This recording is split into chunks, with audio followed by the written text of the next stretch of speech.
अनिल विज नहीं आए और आरती राव मुख्य। इसका क्या मतलब है? कोई काम भी हो सकता है मेरे यार, नहीं थोड़ा करो तब। ये क्या, ये तो कोई सवाल नहीं है यार। हमारे सांसद हैं। ना ना ना, कोई काम भी हो सकता है किसी को। विपक्ष का कहना है देर रात 81 लाख लोगों को जोर से झटका धीरे से लगा है बिजली बढ़ोतरी में।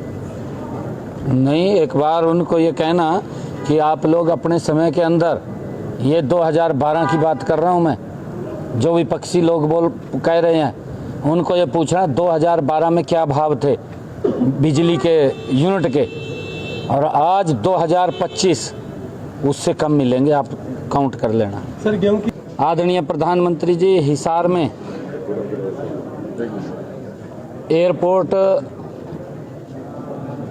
जो वहाँ से फ्लाइट शुरू होंगी उसका शुभारंभ करेंगे, टर्मिनल का शिलान्यास करेंगे।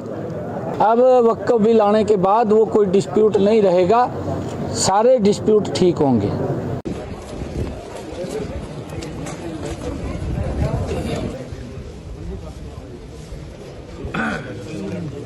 कार्यक्रम को लेकर आप बताएं सर, क्या आप तमाम जो है विधायक मंत्री तमाम जो हैं क्या कुछ? आज 14 अप्रैल को भारत रत्न बाबा साहेब डॉक्टर भीमराव अंबेडकर जी की जयंती के अवसर पर देश के यशस्वी प्रधानमंत्री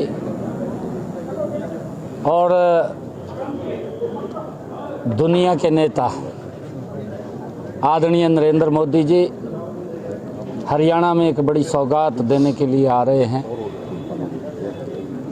सबसे पहले आदरणीय प्रधानमंत्री जी हिसार में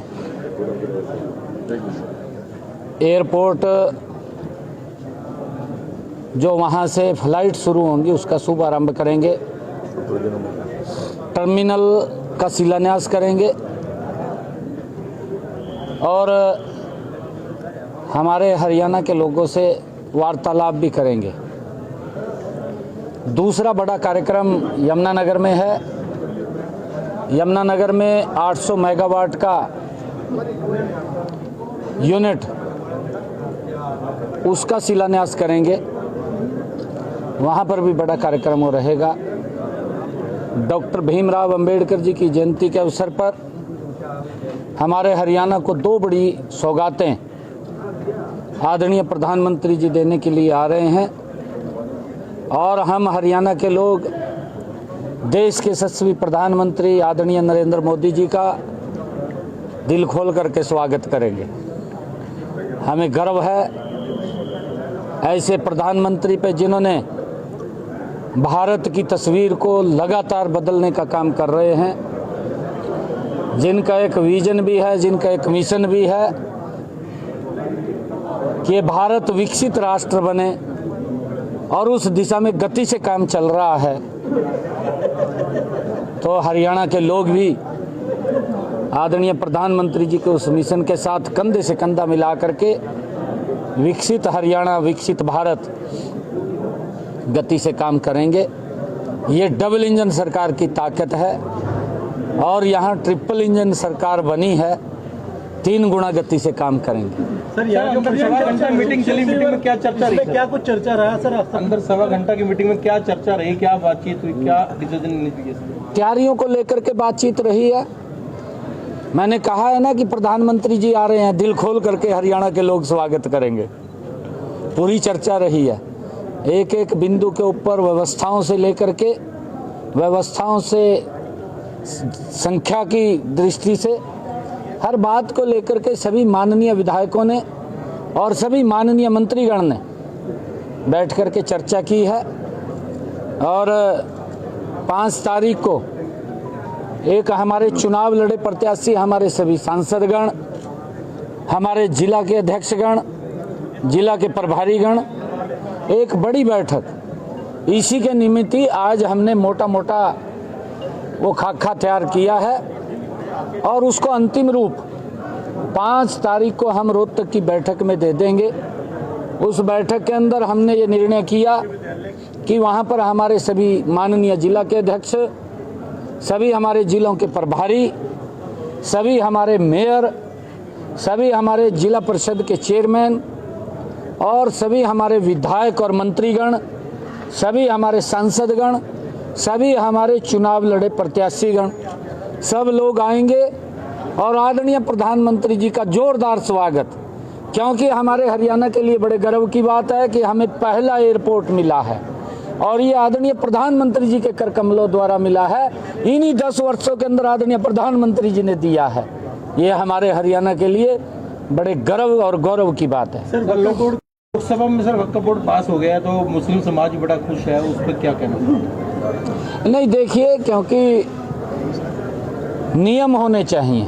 संविधान के अनुसार जब नियम प्रक्रिया होगी तो किसी को कोई दिक्कत नहीं आएगी। और उस नियम प्रक्रिया के अंदर जो वक्फ बिल आया है, क्योंकि कई प्रकार के डिस्प्यूटेड इसके अंदर थे, अब वक्फ बिल आने के बाद वो कोई डिस्प्यूट नहीं रहेगा, सारे डिस्प्यूट ठीक होंगे। सर, विधानसभा में आपने बड़े शेरो शायरी करी हुड्डा साहब के साथ, उन्होंने भी की है, तो एक मुख्य मुद्दा था, SYL का मुद्दा नहीं उठा सर अब तक। नहीं, SYL का मुद्दा कोई दबा हुआ नहीं है यार, वो तो हमारे सभी जो दल हैं, सभी दलों का वो साझा मुद्दा है और उसके अंदर हम लगे हुए हैं, मजबूती से लगे हुए हैं। माननीय सुप्रीम कोर्ट का फैसला जो आया है उसके ऊपर हमने उसको अवगत भी कराया है और जैसा भी निर्णय उसके अंदर आगे होगा, क्योंकि हमने कहा है कि SYL का जो पानी है वो मिलना चाहिए और पंजाब के जो बड़ा भाई के नाते है, क्योंकि हमें उस पानी की आवश्यकता है, जितना उनके पास पानी है वो अवश्य हमें देंगे, ऐसा हमें पूर्ण विश्वास है। सर, विपक्ष का कहना है देर रात 81 लाख लोगों को जोर से झटका धीरे से लगाए बिजली बढ़ोतरी में। नहीं, एक बार उनको ये कहना कि आप लोग अपने समय के अंदर, ये 2012 की बात कर रहा हूँ मैं, जो विपक्षी लोग कह रहे हैं, उनको ये पूछना 2012 में क्या भाव थे बिजली के यूनिट के और आज 2025 उससे कम मिलेंगे, आप काउंट कर लेना। सर, गेहूं की जो खरीद भी शुरू हो गई है सर, उसको लेकर कुछ कहना चाहे किसानों को लेकर?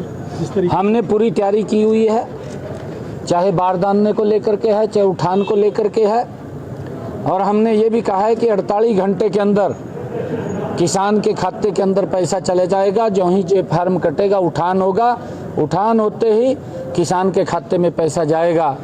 और व्यवस्थाएं हमने की कई बार, क्योंकि आजकल मशीनी युग है और मशीनी युग के कारण बहुत ज़्यादा मात्रा के अंदर तुरंत किसान अपनी फसल को काट करके मंडी के अंदर पहुंचा देता है। थोड़ी अस्त व्यस्त जरूर होता है, अस्त व्यस्त क्योंकि दबाव बन जाता है एकदम से, उसके कारण थोड़ी सी अस्त व्यस्तता सी होती है, परंतु फिर भी हमने कहा है अधिकारियों को कि इसके ऊपर ज़रूर हम काबू पाएँ। और किसानों से भी अपील है, क्योंकि ये सीज़न ये लगभग 2-2.5 महीने चलता था और अब ये 10-15 दिन का रह गया। कहाँ 2.5 महीने का सीज़न और कहाँ 10 दिन का सीज़न, व्यवस्था तो बिगड़ती है ना। तो उसके अंदर धैर्य से हमारे किसान भाई भी काम लें और सरकार बिल्कुल किसानों के साथ मजबूती से खड़ी है, कोई दिक्कत परेशानी नहीं है। कार्यशाला का मुख्य डाटा मिसमैच की समस्या है सर, पंजीकरण को लेकर के हमारे किसान जिन्होंने पंजीकरण करवाया है हरसेक से, राजस्व विभाग से गिरदावरी में आपको मिसमैच हो रहा है, तो इसीलिए डाटा अभी तक उपलब्ध नहीं हो सका है मार्केट कमेटी को। नहीं, ऐसा नहीं, मिसमैच कैसे हो गया? नहीं, रकबा में जो हमारा मोबाइल मेरा फसल मेरा ब्यौरा पोर्टल है, उसके ऊपर रजिस्ट्रेशन है, उसके ऊपर कोई मिसमैच नहीं है। सर, इस कार्यशाला मुख्य उद्देश्य क्या है? 2 मंत्री ने, आरती राव और अनिल विज, उस पर क्या कहना? क्या कार्यशाला का मुख्य उद्देश्य क्या है 2 दिन का, क्या प्रशिक्षित करके क्या कहना? और अनिल विज नहीं आए और आरती राव मुख्य, इसका क्या मतलब है? कोई काम भी हो सकता है मेरे यार, नहीं थोड़ा करो तब ये क्या, ये तो कोई सवाल नहीं है यार।